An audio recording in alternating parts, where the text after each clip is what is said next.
Hello everybody, Ben Rogers here, the Raptors Digest, reacting to the Toronto Raptors 125-93 loss to the Charlotte Hornets. Riker, we go for a week and we come back looking forward to some Toronto Raptors basketball. Get us a nice win, right? Come out the gates, we lost a couple, then had a nice win against the Minnesota Timberwolves. Things were looking good, and then this one was just deflating, Riker.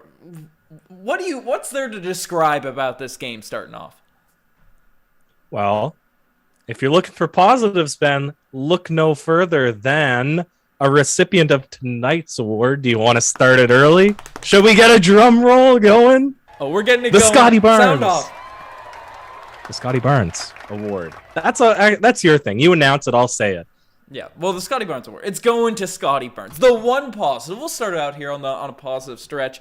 Was it a career high for Scottie Barnes tonight? I believe so.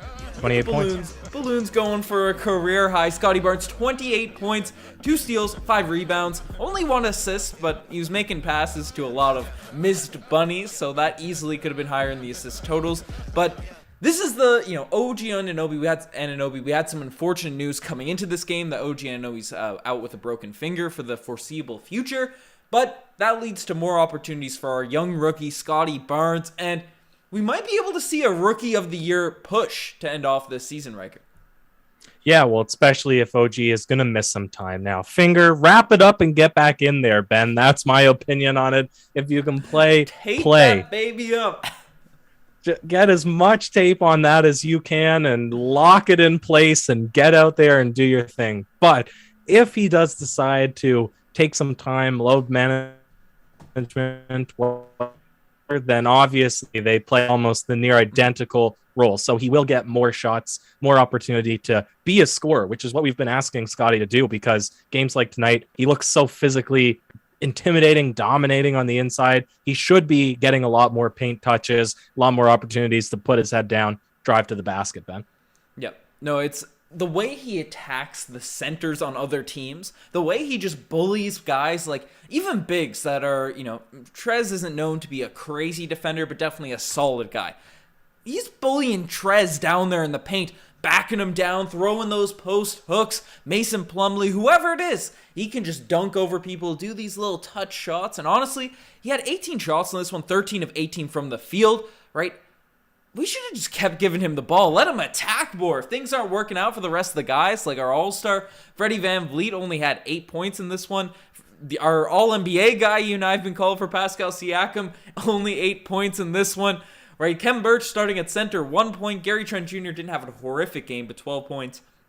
Right, if those guys are struggling and you don't have OG in the lineup, just keep force-feeding that ball to Scottie Barnes. Amp up that roll. Let's see that Scottie we were seeing at the start of the season, Riker. Yeah.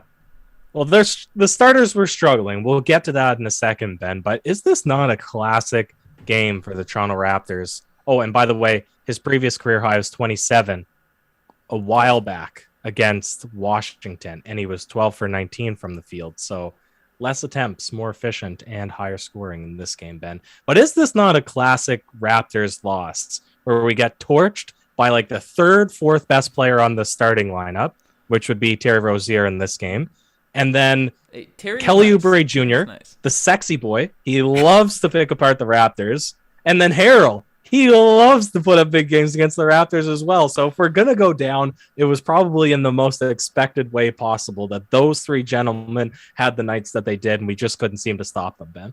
Yeah, just could not see. We couldn't stop them. We couldn't get them going. And honestly, this is objectively the worst I've seen our team play. Like, we were out here. We couldn't move on defense. Fred VanVleet was looking like a guy that was just chilling it, kicking it back in the All-Star game. Obviously, he's coming back from injuries and stuff. Pascal Siakam, I know he likes to go on those All-Star break trips with Jakob Poeltl. They're probably out there chilling on a beach somewhere, and then Pascal Siakam's his head was still at the beach, right? But, I'm not going to throw our stars underneath the bus for one poor game after a long stretch. Hopefully, we come back now against the Atlanta Hawks tomorrow night and sort of more focused, more mentally into it, and then ready to go. Is there anything that we should actually be worried about in this game, or is this just one of those one of those nights where you write it off, we aren't ready for it, and you give it to the Charlotte Hornets for coming out more prepared. Probably that. Though the part I don't like about this is you might have an off night. Doesn't mean you need to stop your competitiveness. But they had a bad defensive second quarter. They let out 42 points, and then they go into the locker room at half, and then they come out in the third and only score 14 for themselves. So it's like you can't finish one bad quarter and start with another bad quarter, right? You got to find something in the tank to at least keep your spirit and your heart into it. And that probably circles back to you saying, give the only guy that's scoring efficiently the ball more often. Get Scottie Barnes more than 18 shots. Up. He's gotta eclipse Mobley. We need to get those numbers up, Ryker. But there was a lot of opportunities for young guys in this game, and we'll talk about the OG injury as well. I see the chat popping out for a lot of that because that could be that's a serious hit to the Toronto Raptors. He's on nights, some nights our second, third best players, so definitely gonna be a big hit. But there was some other opportunities, especially in a blowout loss, and I wanna get the propaganda going a little bit early in this one, Ryker. Rising star Precious Achiuwa, 3 of 7 from the free throw line, made some wild plays in this one, but we got to see a fully just dribbling the ball through full court presses Precious, driving the lanes, doing his moves, taking people one-on-one. What did you see out of Precious Achiuwa in this game here tonight? Yeah, that about sums it up, Ben. 24 minutes. He's getting confidence now. He's still not efficient, but I got to close my door. My roommate is coming home, so you take it away. Quiet this bad boy up. If there's one way to describe this game overall, right, it's a little bit of sadness, a little bit of chaos. And Precious Achiuwa was just given the Flames. He came out ready to go in this one. Not necessarily all great plays, but a lot of just moments where he's a very unorthodox player, it feels like, because he's a threat from the corners, and I don't know if he made one of those tonight. Yeah, 0-2 from the three-point line, but he kind of hesitates out there, and then he's just like a bull in a china shop, driving through these Hornets players, and it's exciting because if he's able to rein it in at some point, if he's able to get his game going, a bit more comfortable, like, this is going to work. And you'll see sort of finishing around the rim. He's got the same sort of size and physique as a Montrezl Harrell. Harrell's obviously bigger. He's got more old man strength than him, but obviously undersized guys playing the center position, right? It's an interesting parallel to see those guys playing against each other. Precious Achiuwa trying to drive the lane in the same vein that Harrell does, bullying his way to the rim. But I like seeing flashes, in these losses and these unfortunate games where, we just suck. You do get to see the younger guys get more of a leash to do their thing. And Precious was certainly doing his thing out there. But in the same vein, Ben, I would much prefer to rein in those guys on the leash and get a victory or have a competitive game, especially when, are we still above 500 after this game? Yeah, we're well above 500 after this game. We should be 32 and 26. Yeah, it might be 32 and 26. Yeah. So, but that said, I think the Celtics are still on a win streak, right? Brooklyn, they're going to start introducing their guys soon, so they're going to be creeping back up. I'd like to keep Toronto's hold around 6th, 7th seed, hopefully better. So I don't want to lose too many games. I don't want to take too many learning development opportunities. I just want to win. And if it means getting the ball to Scottie more often or telling Precious to, calm it down a little bit in the paint or when he's dribbling in from the perimeter, I'm comfortable to do that, even if it impedes development a little bit, Ben. Hey, if we're down 40, give the ball to Precious. That's all I'm saying, right? Give the ball to Precious, let him run. If we're up 40, you got to have a glass half full attitude, Ben. If we're up 40, when we're up 40. When we're up 40, that's what we're going to see in this game. But Ryker, people are saying trade. There's a debate in the chat going on about trading the Starboy. Trading our Starboy. You called him the Raptors GOAT 2 games before the All-Star. What are your thoughts? I said he could go down as one of the, Ben. God. Well, trade window is closed, so people can zip that chatter. Well, actually, I don't know if I have the animation done up. I'm gonna click a random button, see if it exists. It's not done up, but we did see Thaddeus Young. We'll save the nickname for a better night when there's more people ready to go, more hamped up. But Thaddeus Young tonight got I don't know if it's his most run of the season for the Toronto Raptors, but 21 minutes, 5 points, 5 rebounds, 2 assists. He still looks a little bit pass happy, if that makes sense, like kind of giving up the ball a little bit too much, not super comfortable within the Raptors offense. Did force a couple shots underneath the rim, just doesn't look that integrated, but you see the high IQ, you see everything going, and the Raptors, just no one looked really integrated into their offense tonight. But do you have any big takeaways from Thaddeus Young? Because obviously every game we're learning more and more about this guy. Yeah, I'm just browsing his box score. Yeah, 2 for 4, 2 turnovers, 5 rebounds, 5 points.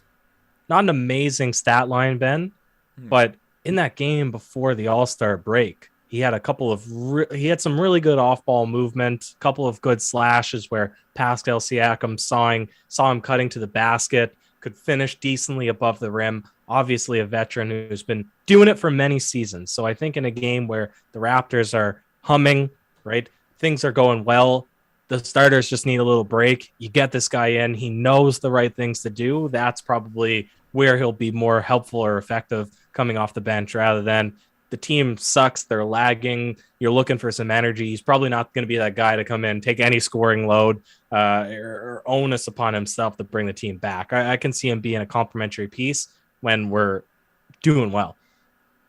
Yeah.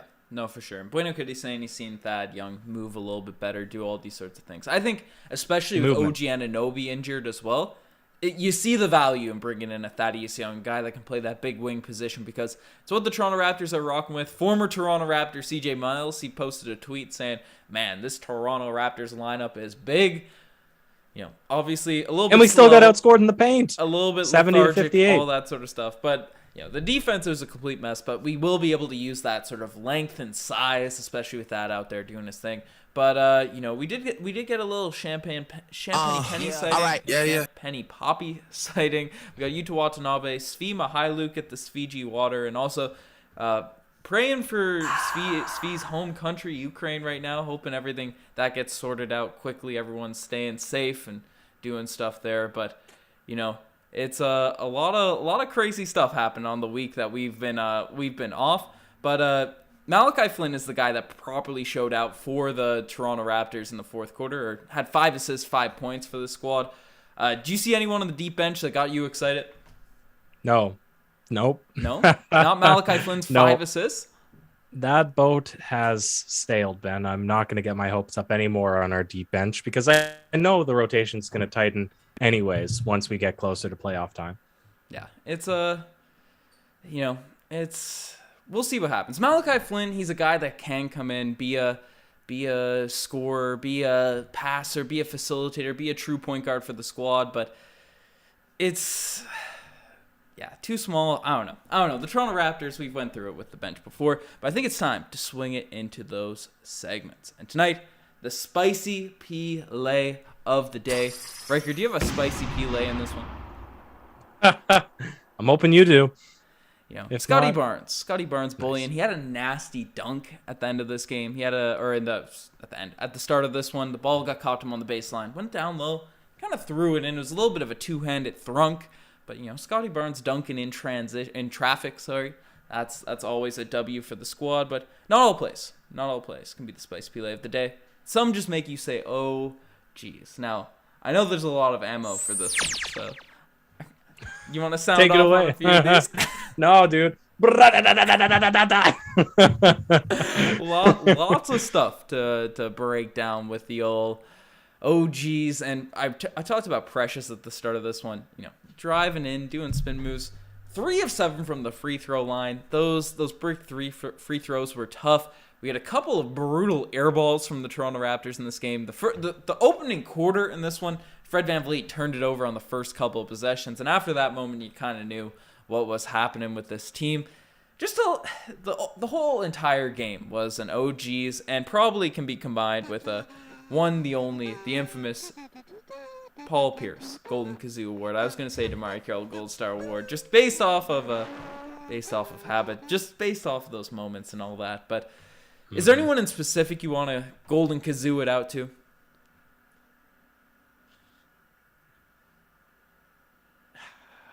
it's tough to criticize, like you said, after All-Star break, because you want a better game from Pascal Siakam. Yeah. You want Fred VanVleet, who just made his first All-Star appearance, to prove why he was an All-Star and play well against LaMelo Ball, who had a fantastic All-Star game or All-Star night. But it's also like there's a big interruption. You're probably not, your mind's not in basketball. You just had a little bit of a vacation. Hornets seemed ready. They were ready to pounce. I'm not too worried about this game. Yeah, not worried at all. It was a lethargic night. We all have those days. We all have those games if you've played basketball before. Unfortunately, just everyone outside of Scottie Barnes in this game had it for the Toronto Raptors in this one. Yep. Maybe the OG injury, that was a pretty late notice thing. Yeah, it is what it is. It is what it is. Ryker, I think it's time to sound off that final alarm, get off the rails a little bit, and talk about this Toronto Raptors team. We got some fun stuff. We had a week off. Got to hear from the chat, so let's sound off there. Beep beep beep beep beep beep beep beep beep beep beep beep. That's right. The final alarm has sounded, and this is as expected. Friday night, horrible game for the Toronto Raptors. Not many people in the chat, but all 89 people in this chat right now. Get a little like spike going. We got 15 likes on this vid. It is what it is, but we appreciate the diehards here for this live stream and everyone that will watch later on and all that. But man, how are we feeling about this Raptors team right now, Ryker? It's so funny because when they win, they seem unstoppable, right? Yep. Their size, the length, the defensive potential, the scoring of Fred VanVleet and Pascal Siakam and the complementary pieces that we have. It looks like a solid playoff team, maybe championship contender. And then when we lose, you think how we were so out of this game, I would question how we could ever beat the Charlotte Hornets. It's very polarizing how the Raptors tend to play. Yeah, and that's what happens when you have a young team. You're relying on a few guys. Fred VanVleet's first year as an All-Star, first year as a commander point guard for a team. Pascal Siakam's obviously had a couple of years as sort of being the number one option, but obviously he has his ups and downs at times. Dealt with some injuries, got the injury bug back, bitten with OG Anunoby. Scottie Barnes did play well, did show out in this one, but and a bench that has been well documented as an up and down. Sometimes just not there at all. Sometimes it's really good, but Bueno Kitty's dropping mostly the legs down. Mostly down. Thad Young will change that. Bueno Kitty's dropping the leg section, getting us up from 15 likes. We're at 18 likes now, so that's a quality stuff. But Predator Kingdom's bringing up a good point. Full crowds back. Next time we're home, next week against Brooklyn. The return of Goran Dragic, who's on the screen right now. Think that will be a heated matchup. When we play who did he get picked up by? The Brooklyn Nets, right? You've been out of the Brooklyn loop. Nets. Former Raptors legend Goran Dragic. I like that. I like that a lot because I already don't like the Brooklyn Nets, so it's perfect that he goes to that team. Yeah, no, it's well documented on this podcast. I absolutely despise the Brooklyn Nets for my entire life, for my entire existence. They stole Vince Carter. The Raptors lost to them in the playoffs in my first ever series, watching them as a child. No, not that we're not children now, but as a little kid. 2014, they ripped my heart out.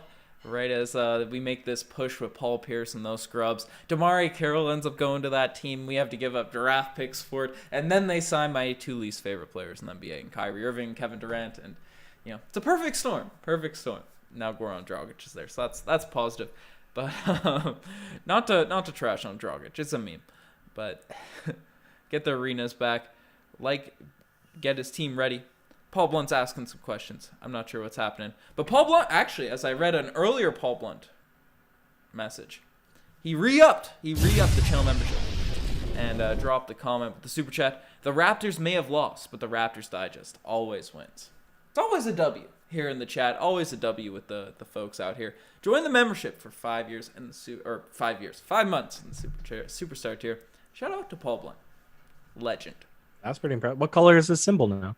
It's still gold. I think at 6 months it ends up changing. I'm not. Oh, we get the that's the a big diamond one. ones. The diamond one is clean. The diamond ones start rocking out. So that's something that'll be exciting.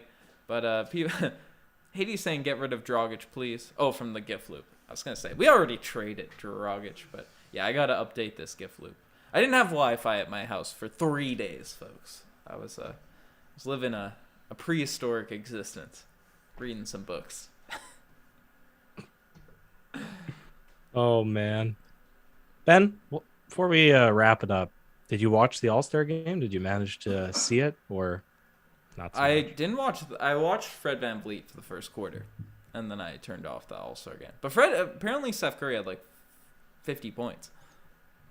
Yeah, it was really funny because he said, "How many points would get me the most points?" And I think it was 54, and so he was shooting threes, very high percentage, very efficient. You probably seen the highlights. Yeah. Shoot them, turn away.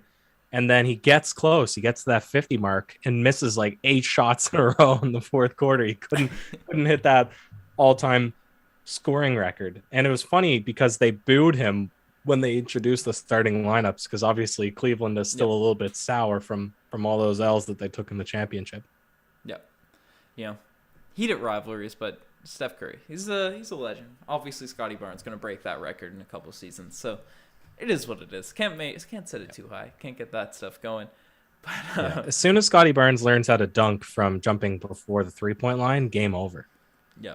No, that's the extendo Right? The arm. 3-point dunk. It's looking like it could happen. Honestly, the way Scottie's finishing, we got people are looking for a hoodie update. And Yeah. Oh, no, this isn't the one to announce it. It has been awarded. yeah, it's been awarded. It was claimed. Forget the name. The hoodie update on the hoodie too, because Josh is supposed to pick it up. The guy that designed the hoodie is in Punta Cana. Apparently comes back tomorrow, so Josh is going to be picking that up. But we do have a super chat. We have a super chat from Jonathan Mitchell coming in with the Mexican peso. Shout out. Would you guys like the Raptors to be a part of the playoffs this season or not? Oh, we are not a part of the playoffs, Jonathan. We are going deep in this year's playoff run. What are you pointing at? That's the Get those. playoff run. Ben, we might be towards the end here. I don't know if this is the most exciting post-game reaction that we could possibly have when the Raptors get blown out in such a fashion. Hey. Unfortunate as it is. You know, it is what it is. The Raptors, you can't stress about these nights. You can't stress because the Toronto Raptors will come back, be stronger than ever. Shout out to everyone in the chat. You got the specs on. I'll throw on the specs. We'll get analytical. I know as we sound off here, we got to get the matching vibes. But you guys are the best to make it far. Check out the Instagram, the TikTok, the Twitter, all that cool stuff. We're back and rolling. Obviously, Raptors Digest. Not much to talk about over the last week.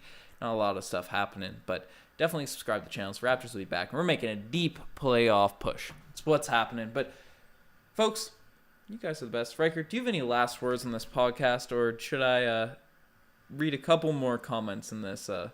No, Ben, I have some last words for a night like tonight. It is that happiness is the feeling that power increases, that resistance is being overcome. You got to lose some of these games to make the winning feel a bit sweeter, Ben.